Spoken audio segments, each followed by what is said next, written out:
Okay, look at that. You see that? That's my ear. See that? That's my ear. That's how much my ears stick out.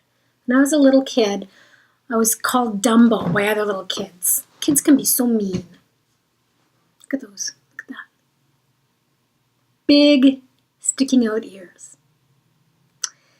Anyways, welcome to the Professor Knits podcast. I'm Nikki and I'm your host. This is a podcast about knitting, spinning, and dyeing yarn. It is November 8th today, and it's probably been 6 weeks since my last podcast. But I'm having a great fall here in Knoxville, Tennessee, where I'm podcasting from. It's very balmy, very nice weather, so it's been kind of nice. So my first finished object that I'll be showing you is my slope cardigan. It's still warm enough for me to, or pardon me, my slope tank top. It's still warm enough for me to wear it. Today it's a little chillier, but up until yesterday, we had temperatures in the 70s. So I'm not going to really stand up. I mean, I'll try to stand up and show it to you. And I knit it in 100% linen, sport weight by EUROFLAT, and in the navy blue colorway. And I really like it. I'll insert a picture of how it's supposed to look. I do really like it, but the reality is that it's like a tent on me. It's very, very big. It's too big for me, but that's okay. I just kind of wear it around the house, or if I'm just kind of running around outside in the yard. And I really like it. It's really comfortable. It was a really nice knit, a really good pattern. But I'm glad it's finished because it was, linen is hard on the hands to knit, and sweater weather's coming, right? My second finished object is a toque, as we say in Canada, a hat that I've actually cast on and finished since my last podcast, so you didn't see it as a work in progress. And this is the WICKERWORK hat. It's a free pattern on Ravelry, and by Balls to the Walls, I think is her name. I didn't write it down in my show notes, which I don't really have. I think it's Balls to the Walls. But it's a free pattern on Ravelry, WICKERWORK hat, and I loved it. I did it in a worsted weight, Madeline Tosh, 100% merino yarn, and it was done within a couple of days. Really quick and easy, a real joy to knit. And then I stuck a pom-pom on top because pom-poms are really in right now, and I just picked the pom-pom up at a local craft store. It's a little too big for me. I like my hats to be a little snugger, and of course with my big Dumbo ears, I need something a little tighter to hold my ears in. My daughter inherited my ears, the poor girl. But anyways, I think I might give it to my mom and make myself another one, and figure out how to make it a little bit smaller, whether it's smaller needles. I don't want to start messing with the actual pattern. But I love it. And Madeline Tosh, I don't knit with that yarn very often, and just when I start to think, there's so many indie dyers out there who make these beautiful yarns, and just when I start to think that Madeline Tosh maybe has seen its time, the sun is setting on Madeline Tosh, and that it's maybe a little bit overrated, I knit with it, and I'm reminded of what a beautiful, soft, smooth yarn it is to work with. Really happy with it. Now I knit this particular pattern for Aljabrina, who is just one N, for her cowl, her hat cowl that was taking place in October. And so I really did it quickly because I cast it on near the end of October, did it quickly, and then forgot to enter it into her cowl. Things got a little hectic, but that's okay. It'll make a nice Christmas gift for my mom, so I'm very happy with it. So that's two finished objects. I think now we'll move on to the whips. And, I'm kind of looking around with the piles of stuff I have around me, and I watch podcasters who just lift them up from their knees seamlessly. And meanwhile, I'll be, reaching for the stuff, so I apologize. Okay, so works in progress. Let's start with something that's been languishing for a while. Well, not languishing, but I'm taking my time with it. And that's my Port Charlotte sweater from the inspired by ISLAY. And it's the beautiful sweater that has the teardrops in the different colorways. I'll insert a picture here. And I'm knitting it, and I've finished the body and have separated for the sleeves. And now I'm knitting the sleeves 2 at a time. I like the construction of the sweater because it allows for that. It's almost a seamless sweater, and I believe I will be grafting the sleeves onto the sweater. But I just love being able to knit the sleeves 2 at a time. So that's what I'm doing now. Now, if you take a look, this looks kind of short, but I have, like I said, I'm very short-waisted, so this will be okay for me, or at least it should be.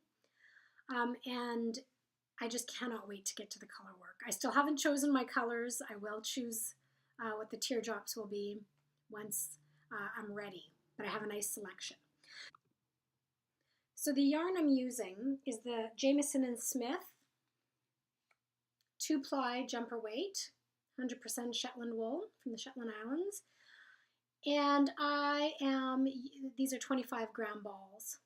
And I'm using shade 203, just a nice pretty gray color. And I picked these up from, is it Loop? No, Wild and Woolly. Wild and Woolly, when I was in London. See how I worked through that? Do you like my glasses? They are new.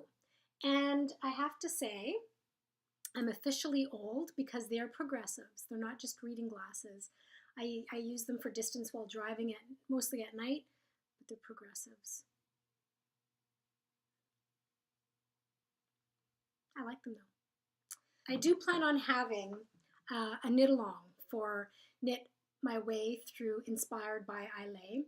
And I even reached out to Kate Davies and got her blessing, but I haven't actually organized that yet. And you know, works in progress, even finished objects will be welcome. So once I get organized enough to create a group in Ravelry, I'll let you all know. Mittens in the SHELLIE Mitten Club, and I've almost finished one, and this is not the second installment in Reindeer Knits Mitten Club. I haven't knit the second one yet, and she just released the third one, so I need to get going.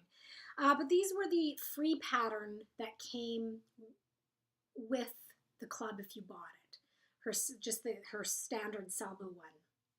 So this is a very traditional motif. So there was the Maboden pattern and the SHELLIE pattern, and then there's been 2 more released that I haven't done yet. I love, love, love doing these mitts, but once again, I misjudged, and they're a little snug. I knit these on a size 6.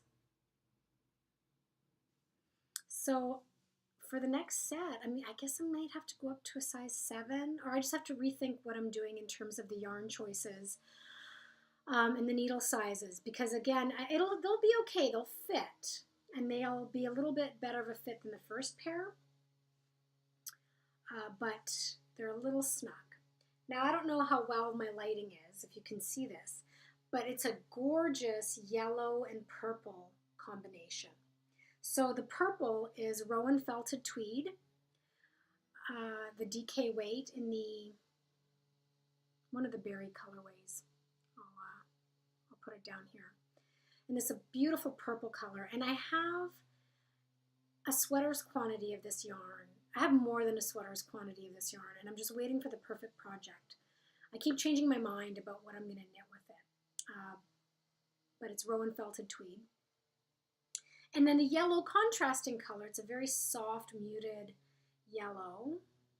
You can see, kind of matches my curtains.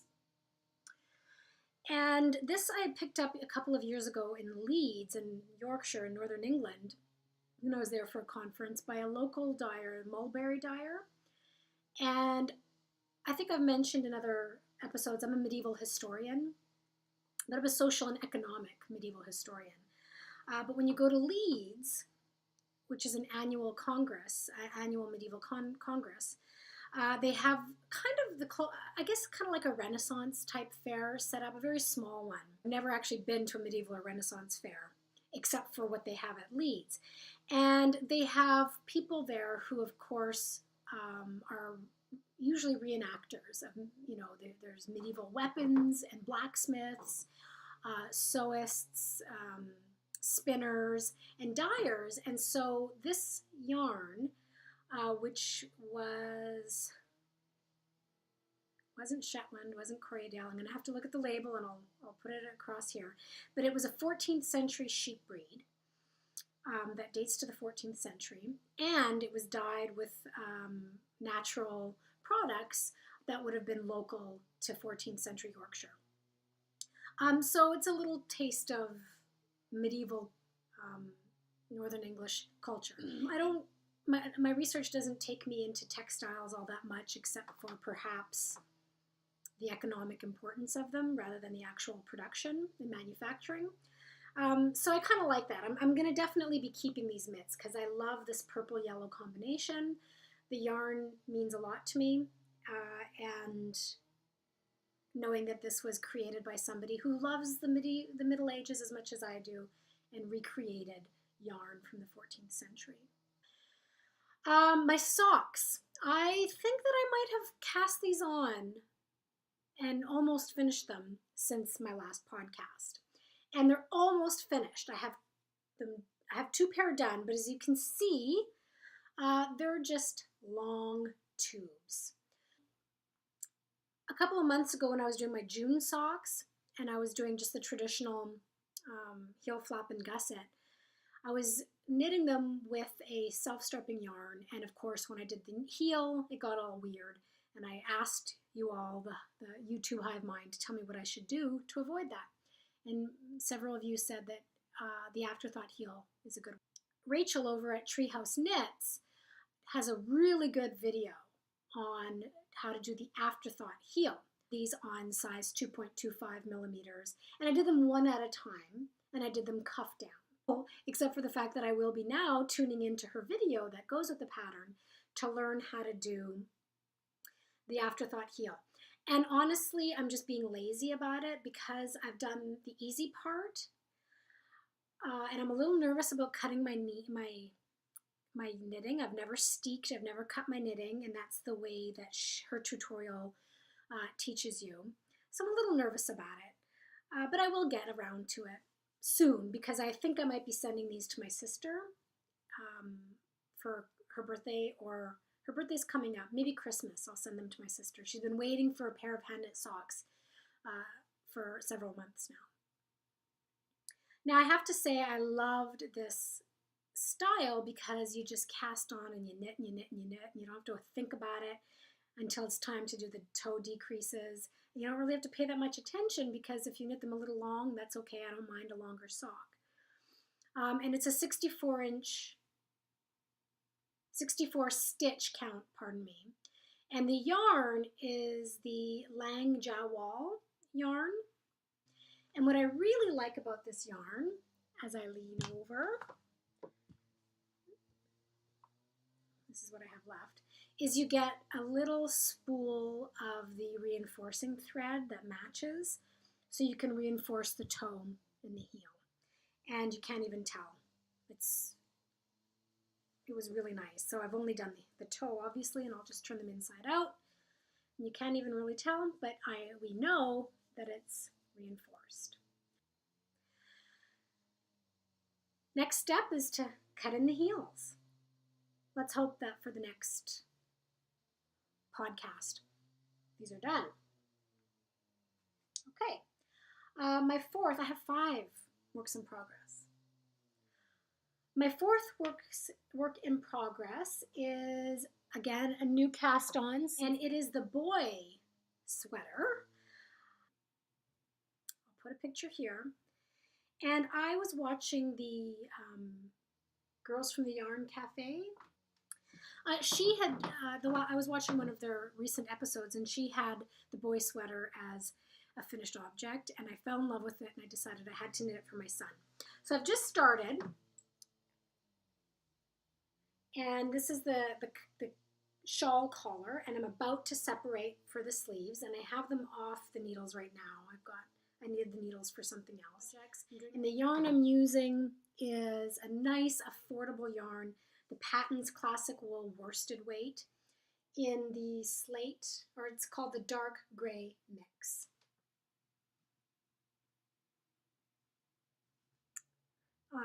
And you know, for $6, it's 100% wool, 100 grams, 210 yards. I mean, you can't go wrong for $6. And if you use your Joann's coupons, you can get it even cheaper. So it's nice because it's for my son. There's going to be a lot of washing and drying and hard wear and tear on it, but it's still wool, which is what I really like. A basic gray sweater for my son, and I'm doing the size 6, even though he's only 5. But he's a really small 5, so I think it's going to be too big for him. I don't know if he'll actually be able to wear it this year. But it's funny because both of my kids, whenever they go into school and it's quite cool in the morning, I always put on hand knit sweaters on them in the chilly mornings. And people comment like crazy.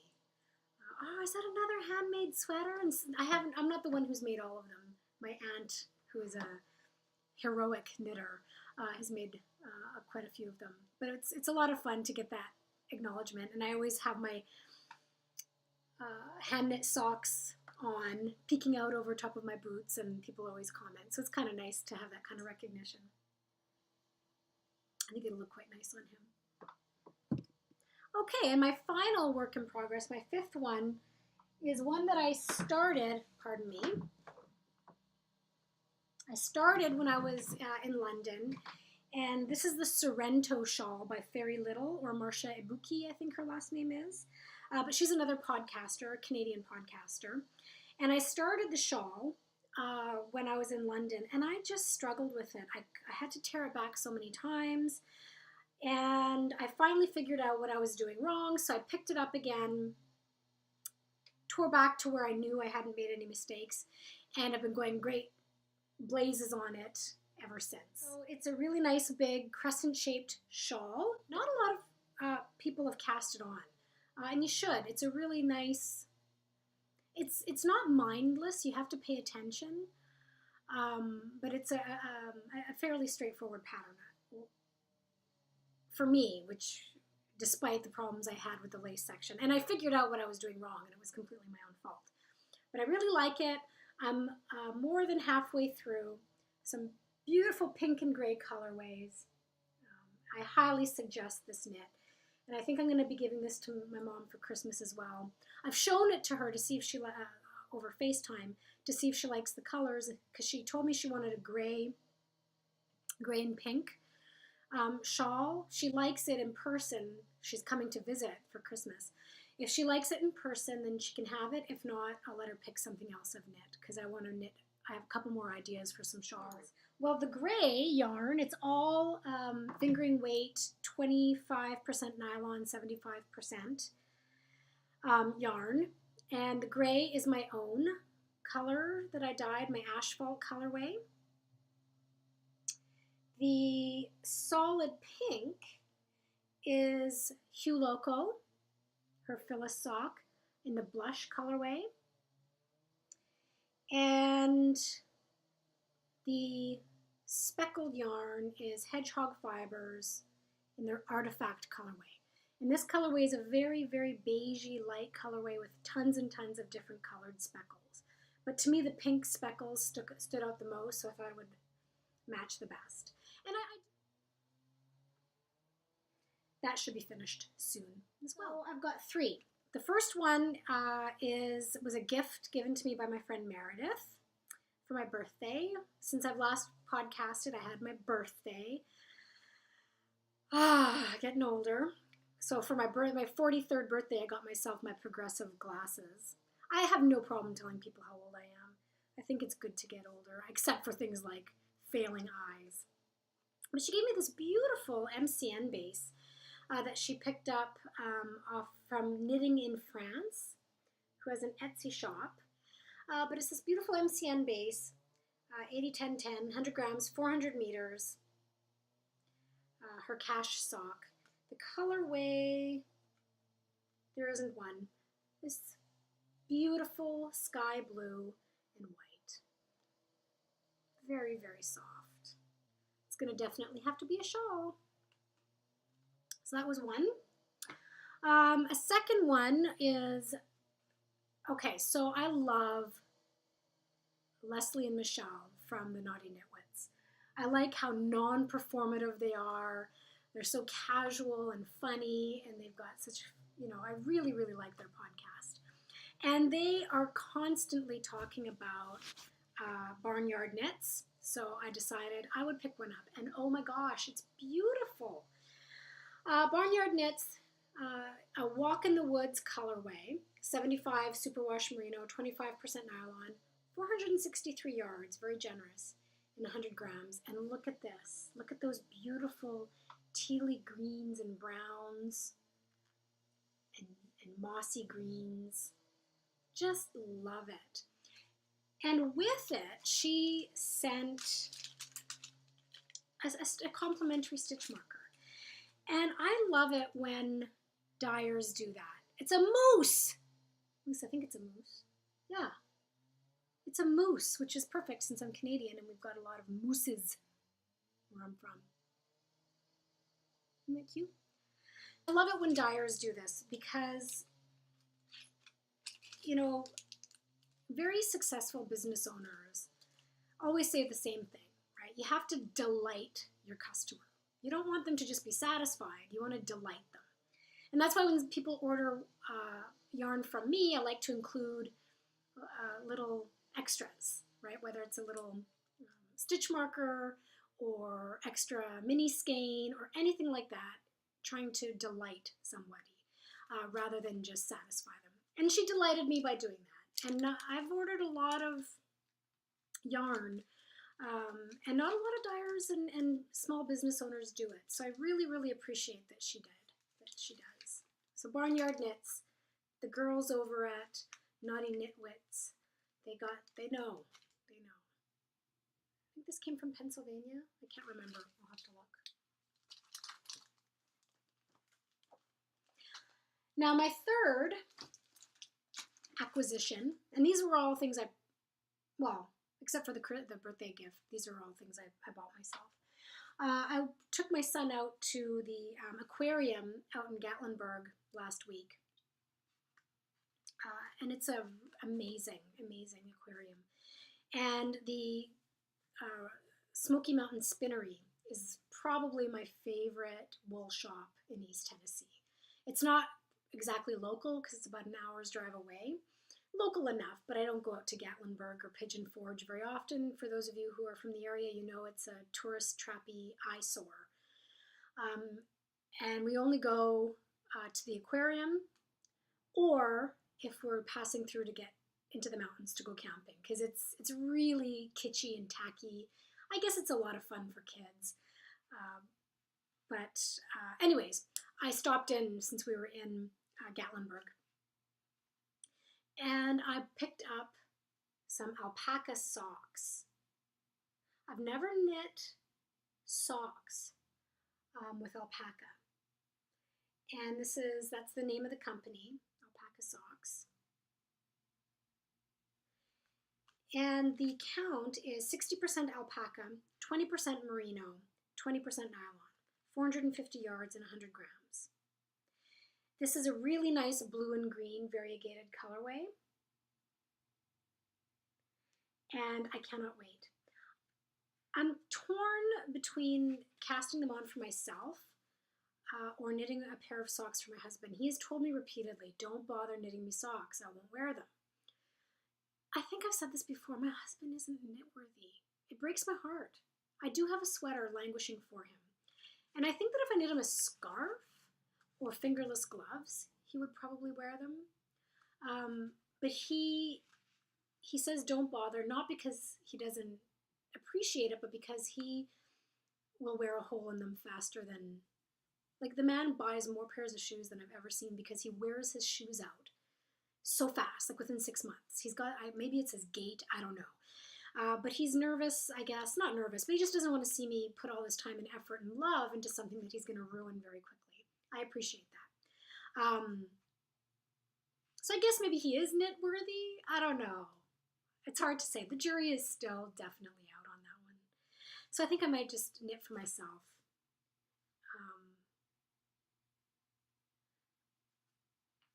Tasha over at Butterfield and Alpaca Farm,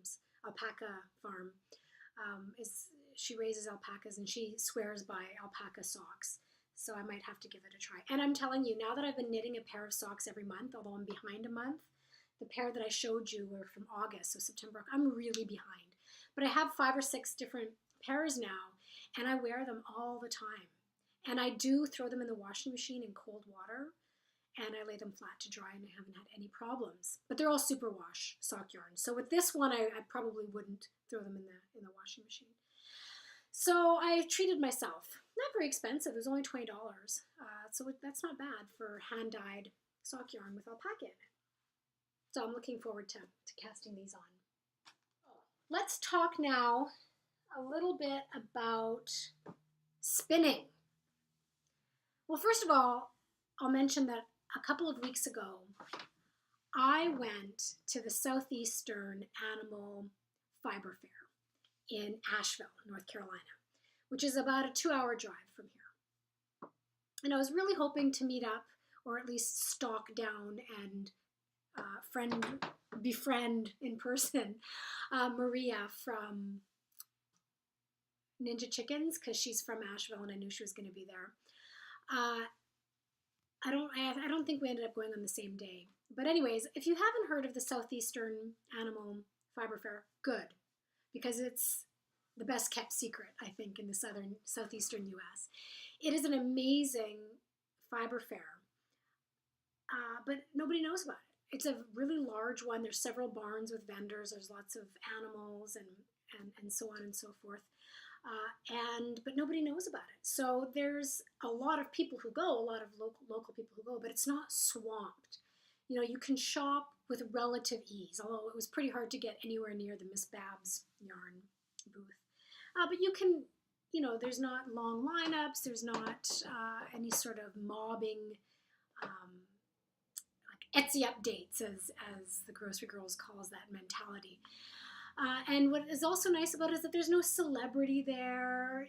But, you know, like it's just really laid back and a really great fiber fair. And so my plan, it was a 3-day fiber fair, Friday, Saturday, Sunday. So my big plan was to go by myself on Friday and have this wonderful day to myself where I could just wander around, hang out with the sheep, buy yarn, buy fiber, and buy a fleece. That was my big plan, was to buy a fleece. And I couldn't wait. And I wasn't sure if my friend Meredith was going to be able to come with me or not. I was hoping she could. It turns out she couldn't. And it was going to be my day, because I haven't had an experience like that with this fiber fair this size. The last time I went to a fiber fair was the Mid-Plains Fiber Fair in April up in Nebraska, and it was a tiny fiber fair. It was nice, and I podcasted about it, but it was a very small one. This was going to be like a legit one, a big one. Well, the Wednesday before, my daughter got sick, and she had to come home from school, and she was fine on Friday. She was perfectly, back to normal, but school wouldn't let her back for 48 hours, understandably, right? Because she had some sort of bug. So I had to bring her with me. And we ended up having a fun time because she's 20 months old. She's just, a fierce little thing. And she just is crazy for animals.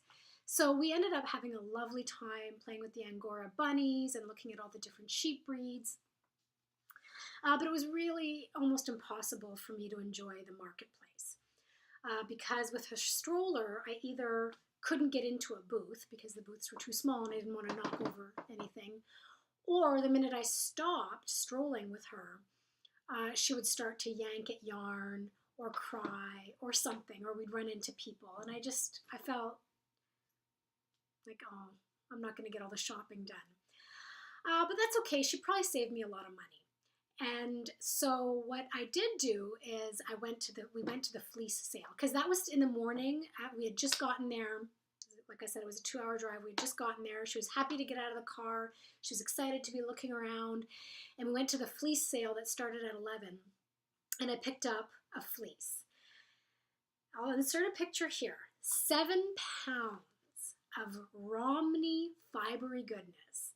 And what was really special is that I walked in and I said to somebody, I'm like, I've never bought a fleece before. I don't know what I'm doing. What should I do? What should I look for? And the owner of Becky, who's the owner of the Whistle Stop Farm in the region, I can't remember exactly where she is, she helped me. And of course, she wasn't steering me towards her fleece. I asked her, can you show me your fleeces? And so she showed me a couple, and I picked out Molly, who's a Romney, who has just got this gorgeous color. And she smelled like you'd expect her to smell. And oh my goodness, I could have spent $1,000 in there. I just loved all those fleeces, and there was long locks. There was just so much there. So I bought Molly, 7 pounds worth of Romney, and I took her home, and I've been washing her a little bit at a time. Here's some of the washed locks that I washed recently. Isn't she beautiful? And I've been spinning her. Here's some of the spun yarn. Isn't she gorgeous? And I'm doing this, I washed it and then comb carded it, hand carded with my antique hand carders. And I know what you spinners are thinking. Oh my gosh, how can you card with this big hunk of metal hanging out and this leather? Yeah, I gotta fix them. What I do is I just tuck it in behind and then comb, and it works okay. So these are antique from my grandmother. I suspect a lot of fleece was combed on these things. So they're mounted on leather, and they're probably 100 years old, I suspect. So not bad. So I was combing by hand, and I was combing, preparing the fleece, preparing Molly for woolen spinning, which is what I prefer. I don't mind worsted spun yarn either, but I prefer the Rolags for woolen spin. If you don't know the difference, don't worry about it. So anyways, there's cleaned up Molly, and there's spun Molly. So I'm hoping that I will be able to knit. Look at that beautiful gray. I'm hoping that I'll be able to spin up enough from one fleece to knit matching family sweaters. Or maybe just matching sweaters for me and my husband. And then when my kids are older and they've stopped growing so much, like when they're teenagers, and if I knit them a sweater, chances are it'll fit for a long time. I'll wait. Because I don't want to knit them now only to have them outgrow it. I don't know. I'll think about it. This is like going to be a couple years before this is done. But I'm just doing a little bit at a time. And I might sell some of it because I do sell hand spun yarn as well as hand dyed yarn. So we'll see. We'll see. I also bought some roving, and I'll insert a picture here because it's being dyed up right now. I bought about 36 ounces altogether of Rambouillet roving, 100% Rambouillet, and I've never dyed or spun with it. So I'll probably spin a little bit with it, and then also dye the roving and sell the roving. I enjoy dyeing roving just as much as yarn. So that was a fun experience, and that's all I bought at the SAF, Southeastern Animal Fiber Fair, was roving and a fleece. Yeah, so that was SAF. Now, as far as spinning goes, I've been doing a lot, and I've been practicing my 3-ply or Navajo ply, although some people say it's the Navajo people have never plied this way, but I'm pretty sure I've seen films of Navajo elders plying this way.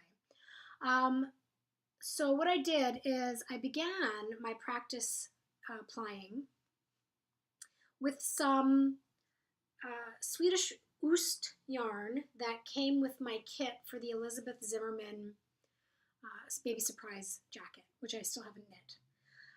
And it was this really rough, unpleasant to spin pencil roving in rainbow colors. So I spun it, and it was just not something I enjoyed spinning. I don't know why, because I like a scratchy rustic yarn, but for some reason this one I just didn't enjoy spinning. So I decided to practice my Navajo plying for the first time with it. Now, for those of you who don't spin and don't care, you can move on. For those of you who do and you don't know what Navajo plying is, it's a way in which you can do a 3-ply without ruining rainbow or variegated yarn. So you're not muddying up the waters, so to speak, or muddying up your colors. So that's what I did with this, and I loved the way it turned out. It's a little twisty, and Navajo plying is not that easy. There's a little bit of a steep learning curve, but I did enjoy it, and I will make something with this. I'll probably make something kind of fun, maybe a stuffed animal for my son. I don't know. I haven't decided yet. But my son loves anything rainbow, and so he and I sat down one day and we were dyeing roving, some merino, and I let him dye some with food coloring. And I spun up the yarn and Navajo plied it again, and this is what we have here. So this is a very special yarn. It's got some beautiful colors in it, and it's so funny because I was hovering over him when he was dyeing it, and he's 5, so he's not going to be worried too much about what he's doing. But look at that, isn't that beautiful? But I was hovering over him, like, you know, going when he would put 2 colors next to each other that I didn't think were going to work out very well, and I was like, "Are you sure you want to do that?" Like, I was trying not to interfere. And he just loved it. You know, he was in there pressing down the roving with the fork and the food coloring, and it was just awesome, and he couldn't wait to bake it in the oven. And then I spun it up, and I was so impressed with what, I'll insert some pictures here, and he really wanted to dye some up to send to Nathan, the sockmatician, because he thinks he's so funny with his hair, and he loves rainbows, and whenever I watch Sockmatician and my son watches with me, he'll pay attention when Nathan talks about the gay pride flag or rainbow. So Oscar, my son, said he wanted to dye up some rainbow yarn for Nathan. And I've been trying to find Nathan, like I know how to find him, but I've been trying to reach out to him to get his address. So I've emailed him and he just hasn't responded. So if you know Nathan, or if he responds to you, say, "Hey, Nikki over at the Professor Knits, her son loves your hair," this is back when he had a mohawk, and wants to dye you up some rainbow yarn. But this I'm keeping, and I'm going to knit something really nice for him. There's just one skein, so maybe a hat or something, because it's extra special because my son dyed it. And the last thing I've spun is some more merino. Again, my 3rd time Navajo plying, and it's a pretty red variegated colorway. I'll probably put it up on my Etsy shop. If it doesn't sell, if nobody wants it, maybe I'll make a little Christmas stocking with it or something, because it's a really nice Christmas red. Yeah, so we'll see. But I really, really enjoy the Navajo plying. A lot of spinning. I did also attend a fiber festival called Fiber in the Borough, which is a local one here out in Murfreesboro, Tennessee. And I'm going to talk a little bit about that in my big announcement section. But what I will say is that I picked up some alpaca when I was there, a couple of bats of alpaca, and I from Two Roots Alpacas, a local farm in East Tennessee, in Greenville, Tennessee, Wonderful, Ruth Ann. Visit their website. She was a lot of fun. We had a good time chit-chatting. And I bought 2 4-ounce lumps or bumps of alpaca. And I love it because once again, I know the names of the animals. This came from Raven, one of her alpacas. Beautiful and soft, 4 ounces. And the other one is a natural one, Doc. I guess the color probably looks better over here. Doc, who I've already been spinning. And I'm telling you, alpaca is an amazing fiber to spin. It's like butter through the fingers. I just adore it. Another thing that I bought there, which was for my kids, but then I very quickly stole. Another wonderful person that I met there was from BOHO Steampunk, RHIANNON from BOHO Steampunk. I had to think, oh, I can't remember her name. Well, of course I can remember her name. It's such a beautiful name. She makes all these really interesting artistic objects, and she had knit up these amazing octopus or maybe squid hats that sold out immediately. It was just so wonderfully weird, and she herself was just a sight to study and look at. All of her different I don't want to say costume because it wasn't a costume, but all her different accessories was really interesting. Her pants and anyways, check out her website, BOHO Steampunk. And I let my kids pick out little hand knitted or crocheted octopi. This one for my daughter, and this one for my son. I stole them from my kids, and they sit on my windowsill in my kitchen, and they make me smile every single day. And what's interesting is I would have never probably bought them for myself, right? But I thought it was such a neat, her display was neat, and we had chatted quite a bit because she came over to my booth, and I'll tell you about that in just a second. And, you know, I just had a really good time meeting her and chatting with her. And so I told Oscar he could pick something out for him and his sister, and this is what he picked out. I would have never gone over and bought them just for myself. I would have thought, oh, how cute, and moved on. I'm so glad because they just bring me so much joy. It's so weird. The things that you don't expect are going to bring you so much joy. I haven't named them yet, and the kids haven't named them because, of course, as soon as I stole them, they forgot about them. They're at that age, right? They just kind of forget about them. So I'm going to have to name them, but they sit on my kitchen windowsill and make me smile every single day. So I'll leave them here to make you smile every single day for the duration of this video. One last thing that I picked up at Fiber in the Borough, although technically I ordered it when I got home because I didn't catch her, was this beautiful art bat roving from Done Spun, called Plum Perfect. So this is her card, Done Spun. And she's a woman who, Caitlin Dunn, who's a fiber artist in Cookeville, Tennessee. I want to support as many locals as I can, right? And I didn't catch her booth when I was there. She was in a different building from me. So I ordered when I got home. And isn't this gorgeous? Look at that glitter in there. It's a wool blend with lamb fleece, bamboo, and Angelina. Art bat. So I might try my hand at some art yarn. I'm not sure yet if I'm going to do some core spinning for art yarn or just spin this up as is and see what I get. And here's another example of a businesswoman delight. Look at that sparkle. Oh, I can't wait to get this on the wheel. But here's another example of delighting a customer. She sent a bunch of extra fiber. She just threw it in. Right? You know, and oh, there's the bamboo of that. Feels nice and soft.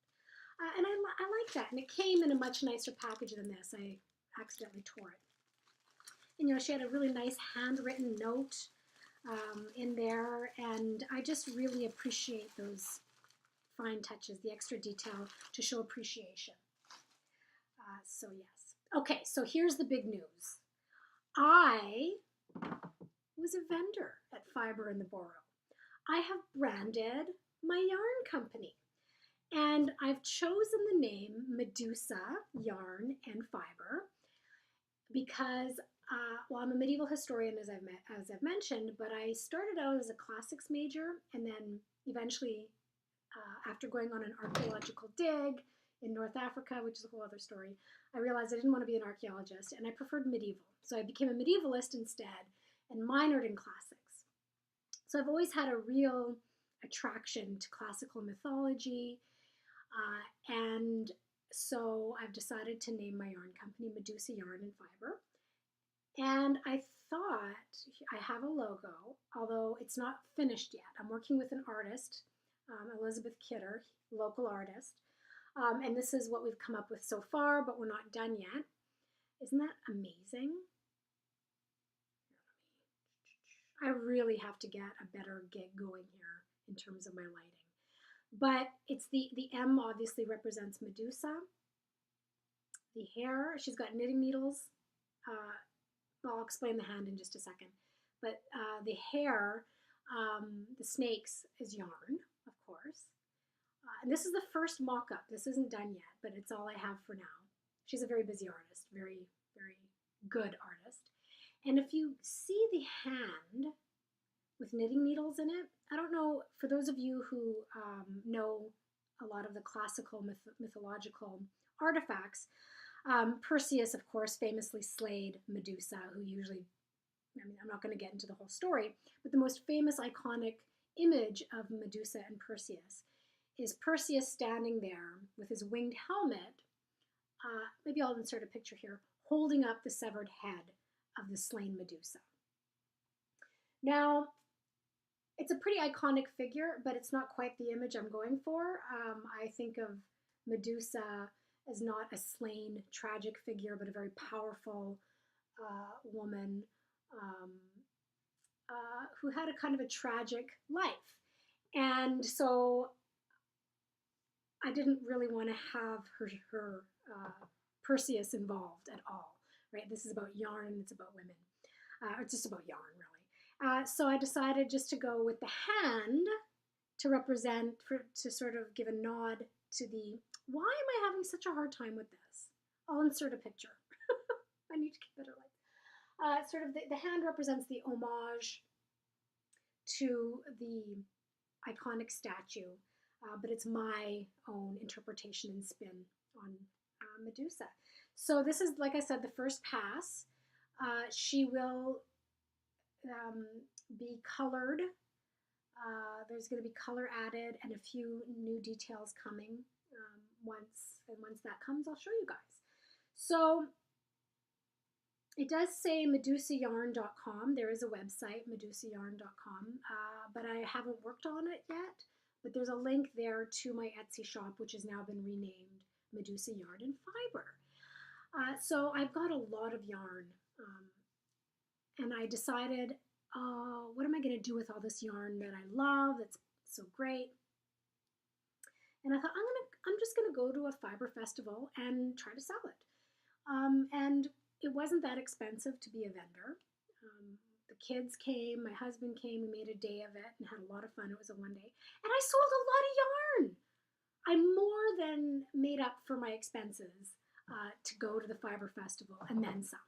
So it was, people liked my yarn. And so I've decided I'm going to keep doing this because it's a lot of fun and I really enjoy it.